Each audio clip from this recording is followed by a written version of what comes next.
by Jeffrey Gogo in a bid to reduce climate-changing carbon emissions, energy regulator ZERA has outlawed use of a more toxic version of diesel called D500, replacing it with the much cleaner diesel 50 D50.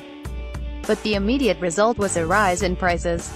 At pump, each liter of D50 costs around $1.36, compared to D500, which retails at around $1.23. This has always been a lingering concern, working against cleaner energies, that the change must necessarily cost more.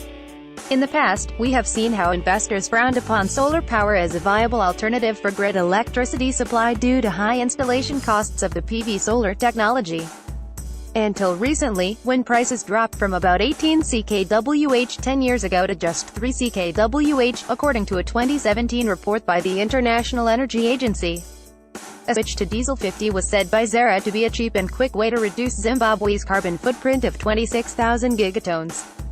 Acting Chief Executive Mishik Sayakatchana expects the price to correct soon, blaming the existing disparities on shipping inefficiencies. There is no difference in the price of D50 from the current price of D500 when D50 is imported through the Faraka pipeline, Mr. Sayakatchana sought to calm nerves, in emailed responses to the Herald Business. Diesel 50 has been imported by road because of the smaller quantities, which is expensive, he added. At a cost of 6.5 cents, the pipeline costs substantially lower to move a liter of petrol or diesel, compared to road. But the changeover to diesel 50 is only 3 months away, said the ZERA acting chief, at which point all diesel shipments will go through Faraka, and with it, bringing the price down. The D500 ban took effect on November 1st. The switch should be complete by next March. Cleaner option diesel is a huge market in Zimbabwe, accounting for almost 60% of all domestic liquid fuels consumption. Diesel produces slightly more carbon than petrol, with each liter of diesel emitting the equivalent of 2.7 kilograms of CO2. Petrol emits 2.3 kilograms of CO2 per liter, says University of Zimbabwe climate scientist Terence Mushore. And diesel generates several times more nitrogen dioxide and sulfur particles, the small items blamed by the World Health Organization for causing an array of illness when inhaled, including heart disease, lung cancer and respiratory problems. Now this is primarily the reason ZERA is going through with the switch to eliminate the more harmful diesel 500 and have in its place diesel 50. Sulfur in diesel contributes to the formation of particulate matter in engine exhaust as well as secondary particulate matter, said Mr. Sayakatchana, the acting ZERA chief executive. The smaller part of particulate matter, called black carbon, is now thought to be the second most important climate change contributor following carbon dioxide.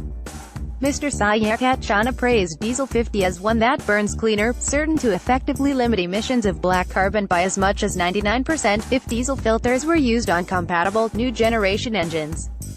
Most cars now come complete with emission control devices such like diesel oxidation catalysts, diesel particulate filters, selective catalysts reduction technology, and others, but diesel 500 makes them useless. The performance of emission control units in newer vehicle models is drastically inhibited by sulfur fuels such as D500, Mr. Sayakatchana told the Herald Business. Moving target as economies develop, countries are now looking for better ways to do so, without harming the natural environment, or depleting its finite resources such as water and clean air. So, to do that, world governments have agreed to implement domestic programs that prevent the emission of gases that drive climate change, a phenomenon which has spewed deadly extreme events not limited to drought, floods, tropical cyclones and others. The goal is to limit global temperature rise, brought on by too much production of climate-warming gases like CO2 and methane, to 2 degrees Celsius in this century, according to a deal signed in 2015 by nearly 200 countries, called the Paris Agreement. But the current levels of commitment to achieving many of the agreement's targets don't go far enough. And as nations pivot continuing to expand their economies by unsustainable means, the global temperature goal continues to grow, becoming a moving target. Aiming to cut emissions by about a third, or 17,300 gigatons, by 2030, Zimbabwe, through ZERA, has reported some progress. Plans to save electricity and improve energy efficiency have been executed, with additional strategies for driving investment in solar and hydropower.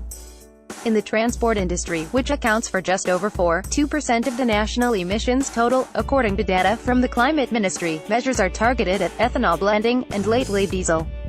By blending petrol with ethanol, a sugarcane-derived fuel, Zimbabwe hopes to avoid the equivalent of 202 gigatons of carbon dioxide over the next 13 years. ZERA's Mr. Sayakat Chana believes the Diesel 50 initiatives dovetails with the country's broader plans under the Paris Treaty, even though the fuel's true emissions reduction potential remains unknown. The use of Diesel 50 is well in line with the dictates of the National Energy Policy, which stipulates the use of low-sulfur and cleaner fuels as a measure to curb outdoor pollution from the transport industry, he said. God is faithful.